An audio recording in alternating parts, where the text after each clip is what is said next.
আগন্তুক ৰঙালী বিহুৰ বহুত বহুত শুভেচ্ছা আপোনালোক সকলোলৈকে জনালোঁ।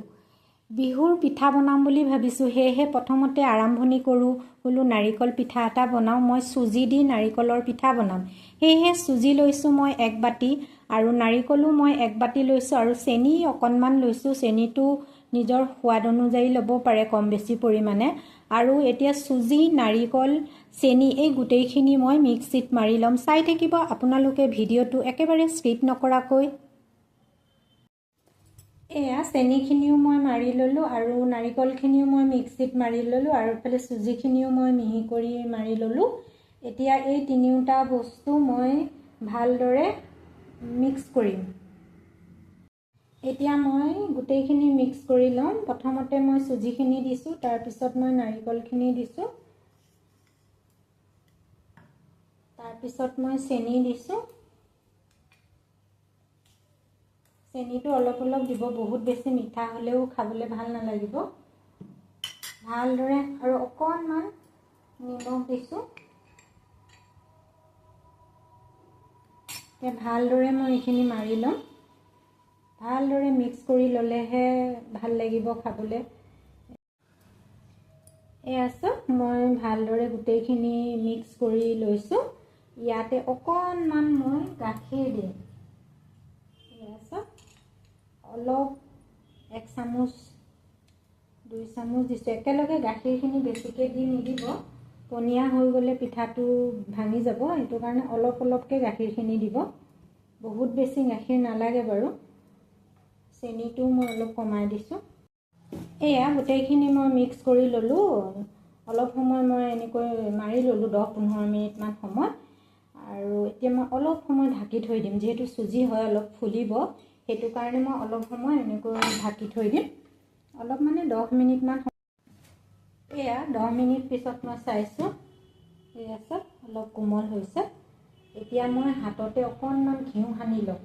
যিহেতু মিঠাতেল সানিলে অলপ গোন্ধাব, সেইটো কাৰণে মই অকণমান হাতত ঘিউ সানি লৈ মই ইয়াৰ হেৰিখিনি বনাম। এয়া চাওক, অকণমান ঘিউ সানি লৈছোঁ।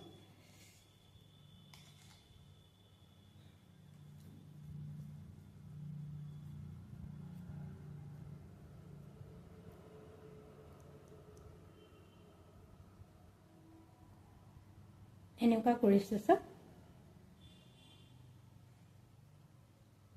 এনেকৈ মই গোটেইখিনি কৰি ল'ম।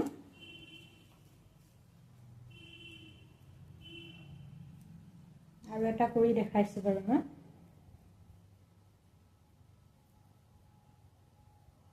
এইটো চাওক, এনেকুৱা কৰিছোঁ।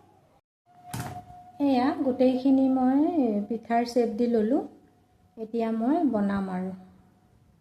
খালি শ্বেপটো দিওঁতে হাতত অকণমান মানে ঘিউ বা মিঠাতেল সানি ল'ব।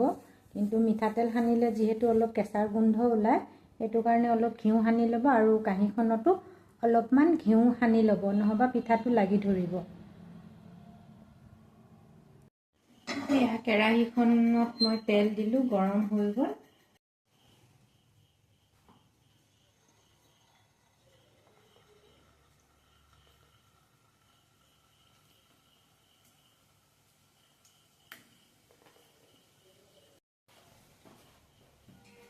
এয়া পিঠাকেইটা হৈ গ'ল চাওকচোন। তেলটো একেবাৰে গৰম কৰি লৈ মই পিঠাকেইটা দিছিলোঁ। তাৰপিছত মই গেছটো কমাই দিছোঁ অলপমান। এয়া চাওক কি ধুনীয়া ব্ৰাউন কালাৰ হৈছে।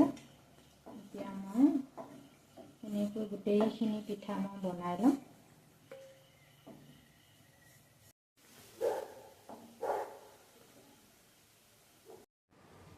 এয়া চাওক, নাৰিকল চুজি দি বনোৱা পিঠাকেইটা হৈ গ'ল। কিমান ধুনীয়া হৈছে চাওকচোন। দেখিয়ে নিশ্চয় অনুমান কৰিব পাৰিছে। কাষৰ পৰা একেবাৰে দেখুৱাইছোঁ। এয়া চাওকচোন কিমান ধুনীয়া হৈছে। এয়া চাওক কিমান ধুনীয়া হৈছে। আপোনালোকে এনেকৈ বনাবচোন। মই বাৰু এটা ভাঙি দেখুৱাই দিছোঁ। এয়া চাওক কিমান ভিতৰখন চফ্ট হৈছে চাওকচোন। আৰু খাবলৈ এই পিঠাটো খুবেই সোৱাদ হয় আৰু বহু দিনলৈকে এই পিঠাটো আপোনালোকে ষ্ট'ৰ কৰি থৈ দিব পাৰে, একো বেয়া নহয়। খুবেই ভাল লাগে খাবলৈ আৰু আপোনালোকে এনেকৈ বনাবচোন। মোৰ যদি পিঠাৰ এই ৰেচিপিটো আপোনালোকৰ ভাল লাগে, তেনেহ'লে এটা লাইক কৰিব, শ্বেয়াৰ কৰিব আৰু ছাবস্ক্ৰাইব কৰিব বুলি আশা ৰাখিলোঁ আৰু লগতে কাষত থকা বেল আইকনটো ক্লিক কৰি দিব তেতিয়াহে মোৰ আহিবলগীয়া ভিডিঅ'সমূহৰ নটিফিকেশ্যন পাব নহয় জানো আৰু এটা নতুন ৰেচিপিৰ ভিডিঅ' আপোনালোকৰ মাজলৈ লৈ অহাৰ প্ৰতিশ্ৰুতিৰে আজিলৈ আহোঁ বাই বাই